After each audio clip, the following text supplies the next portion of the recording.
बड़ी खबर पश्चिम बंगाल से, कोलकाता से। देखिए, बंगाल में चुनावी हिंसा पर राज्यपाल ने राज्य चुनाव आयुक्त को तलब कर लिया है। जी हां, बंगाल में पंचायत चुनाव को लेकर दक्षिण 24 परगना में हिंसा हुई है और बीजेपी टीएमसी के कार्यकर्ताओं में बमबाजी, मारपीट हुई थी।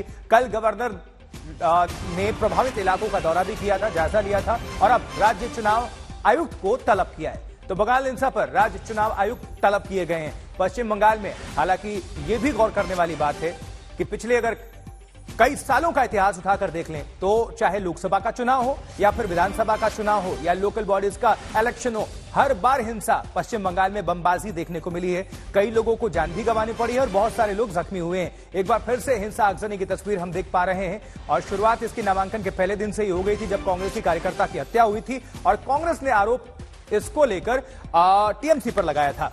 ममता बनर्जी इस वक्त बैकफुट पर है। इंद्रजीत कुंडू ज्यादा जानकारी के साथ हमारे संवाददाता जुड़ चुके हैं। इंद्रजीत, क्या जानकारी मिल पा रही है? इस पूरे हिंसा को लेकर राज्य चुनाव आयुक्त तलब किए गए। बिल्कुल आशुतोष, आज दोपहर 2 बजे पश्चिम बंगाल के राज्यपाल सीवी आनंद बोस ने राज्य चुनाव आयुक्त को तलब किया है राजभवन में और एक इमरजेंसी मीटिंग के लिए उनको बुलाया गया है। जिस तरह का लॉ एंड ऑर्डर सिचुएशन है और चुनाव से पहले जिस तरह की हिंसक वारदात कुछ जिलों में देखने को मिली है, खासकर दक्षिण 24 परगना जिले में, जहां खुद राज्यपाल कल दौरा किए थे देखने के लिए कि क्या हालत है, ग्राउंड रियलिटी क्या है, इसकी चेक करने के लिए कल खुद वहां गए थे वो। और आज दोपहर 2 बजे मुख्य चुनाव आयुक्त को बुलाया गया है और कुछ देर पहले पश्चिम बंगाल बीजेपी के अध्यक्ष डॉक्टर सुकांत मजूमदार खुद गए थे राज्यपाल से मिलने और शिकायत वही थी कि जिस तरह का हिंसक वारदात इस वक्त देखने को मिल रहा है, इस परिस्थिति में क्या फ्री एंड फेयर चुनाव हो सकता है। हालांकि जो कलकत्ता हाईकोर्ट है उसकी एक ऑर्डर आ चुकी है कि 48 घंटे में, एक दिन पहले आ चुकी है, 48 घंटे में पूरे राज्य में सेंट्रल फोर्स की तैनाती होनी है और राज्य सरकार को सेंट्रल फोर्स की मांग करके जो यूनियन गवर्नमेंट है, जो केंद्र सरकार है, उनको चिट्ठी लिखना पड़ेगा। लेकिन अभी ये पता चल रहा है कि जो स्टेट इलेक्शन कमीशन है उन्होंने इसको चैलेंज करते हुए, कोलकाता हाईकोर्ट के ऑर्डर को चैलेंज करते हुए सुप्रीम कोर्ट मूव कर दिया है।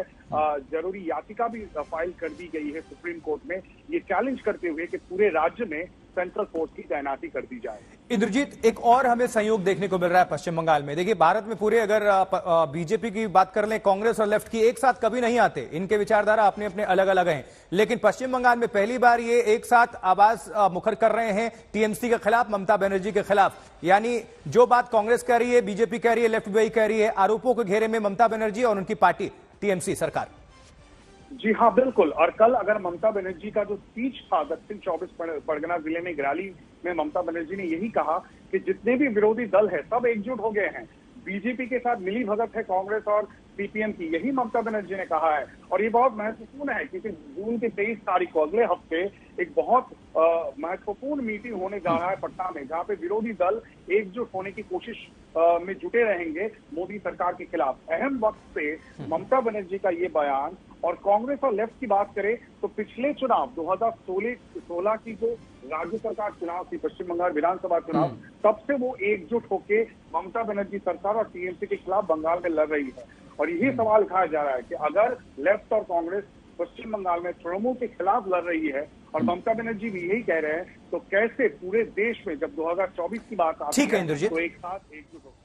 बिल्कुल इंद्रजीत, आप हमारे साथ जुड़े रहें, दोबारा आपका रुख करेंगे। और इसी से जुड़ी हुई एक और बड़ी खबर, क्योंकि देखिए, पश्चिम बंगाल राज्य चुनाव आयोग और बंगाल सरकार सुप्रीम कोर्ट पहुंच गई है। हाई कोर्ट ने राज्य में केंद्रीय बलों की तैनाती का आदेश दिया था, उसी के विरोध में यह अपील की गई है। चलिए इंद्रजीत का रुख करते हैं। इंद्रजीत, इस बाबत क्या अपडेट है इस वक्त आपके पास?